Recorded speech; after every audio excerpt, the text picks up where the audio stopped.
Hello my dear students, welcome back.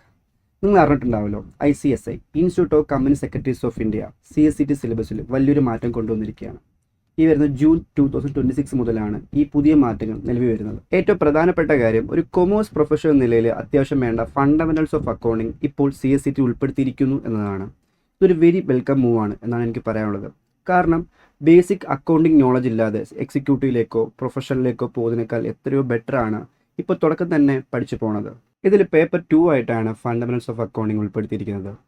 ശ്രദ്ധിക്കുക, ഇതൊരു 100 മാർക്കിൻ്റെ പേപ്പറാണ്. MCQ പാറ്റേൺ അല്ല, സബ്ജക്റ്റീവ് എക്സാം ആണ്. നിങ്ങളുടെ ആൻസർ എഴുതി തന്നെ എക്സ്പ്ലെയിൻ ചെയ്യേണ്ടി വരും. ഇത് നിങ്ങൾക്ക് കോൺസെപ്റ്റ് ക്ലിയർ ആക്കാൻ കൂടുതൽ ഹെൽപ്പ് ചെയ്യും. ഇനി നമുക്കിതിൽ ഓരോ ചാപ്റ്ററുകൾ നോക്കാം. ഇത് കാണുമ്പോൾ കൊമേഴ്സ് ബാക്ക്ഗ്രൗണ്ട് സ്റ്റുഡൻസിന് സന്തോഷമാവും.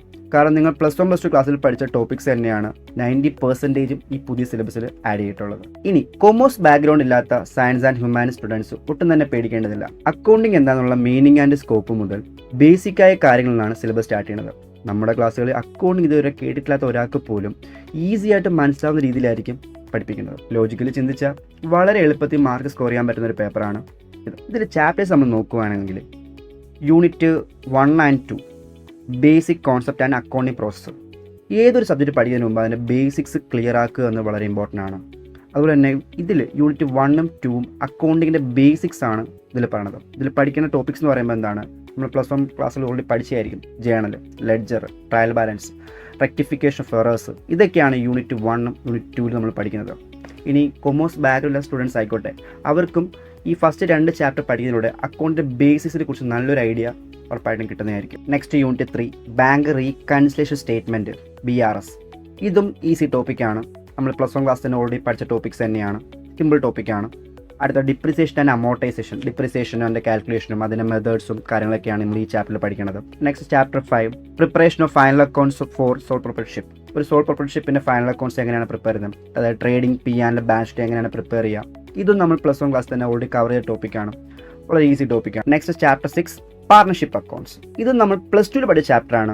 ഒരു പാർട്ട്ണറിൻ്റെ അഡ്മിഷൻ, റിട്ടയർമെൻറ്റ്, ഡെത്ത്, ഒരു പാർട്ണർഷിപ്പ് ഫേമിൻ്റെ ഡിസൊല്യൂഷൻ, ഈ ടൈമിലൊക്കെ ഒരു പാർട്ണർഷിപ്പ് ഫേമിൻ്റെ ബുക്സ് ഓഫ് അക്കൗണ്ട്സ് എങ്ങനെ പ്രിപ്പയർ ചെയ്യാം എന്നതാണ് ഈ ചാപ്റ്റർ നമ്മൾ പഠിക്കുന്നത്. ഇച്ചിരി ലെന്തി ചാപ്റ്ററാണ്, പക്ഷേ ഈസിയാണ്. Next chapter 7 company accounts. Introduction to company accounts. CS കോഴ്സിലെ വളരെ ഇമ്പോർട്ടൻറ്റ് ടോപ്പിക്കാണ് കമ്പനി അക്കൗണ്ട്സ്. കാരണം CS എക്സിക്യൂട്ടീവ് ലെവലിൽ ഈ ടോപ്പിക്സിൽ ഓരോ നമുക്ക് ഡീറ്റെയിൽ ആയിട്ട് പഠിക്കാനുണ്ട്. Issue of shares, forfeiture of shares, issue of debentures, redemption of preference shares, redemption of debentures, ഇതിൽ ഡീറ്റെയിൽ ആയിട്ട് നമുക്ക് CS എക്സിക്യൂട്ടീവ് ലെവലിൽ പഠിക്കാനുണ്ട്. സോ ഈ ഓരോ യൂണിറ്റിലും അതിൻ്റെ ബേസിക് ഇവിടെ അത് ക്ലിയർ ചെയ്യാൻ വളരെ ഇമ്പോർട്ടൻ്റ് ആണ്. Chapter 8 non profit organisation. Profit motive അല്ലാത്ത ഒരു ഓർഗനൈസേഷൻ്റെ ബുക്സ് ഓഫ് അക്കൗണ്ട്സ് എങ്ങനെ പ്രിപ്പയർ ചെയ്യാം, ഏതൊക്കെ അക്കൗണ്ട്സ് ആണ് പ്രിപ്പയർ ചെയ്യേണ്ടത് എന്നൊക്കെയാണ് ഈ ചാപ്റ്ററിൽ പഠിക്കുന്നത്. ചുരുക്കത്തിൽ പറഞ്ഞാൽ 2026 ജൂൺ മുതൽ വരുന്ന ഈ മാറ്റം CS കോഴ്സിൻ്റെ ക്വാളിറ്റി കൂട്ടുകയുള്ളൂ. ഏത് സ്ട്രീമിലെ സ്റ്റുഡൻസ് ആയിക്കോട്ടെ, സയൻസ് ആയിക്കോട്ടെ, കൊമേഴ്സ് ആയിക്കോട്ടെ, ഹ്യൂമാനിറ്റീസ് ആയിക്കോട്ടെ, ആർക്ക് വേണമെങ്കിലും ജോയിൻ പഠിക്കാൻ പറ്റുന്ന കോഴ്സാണ് CS. ഈ പുതിയ സിലബസ് പ്രകാരമുള്ള ക്ലാസ്സുകളെക്കുറിച്ചും ട്രെയിനിങ്ങിനെക്കുറിച്ചും കൂടുതൽ ഡീറ്റെയിൽസ് അറിയാൻ വേണ്ടി ഈ താഴെ കാണുന്ന നമ്പറിൽ കോൺടാക്ട് ചെയ്യുക. Thank you.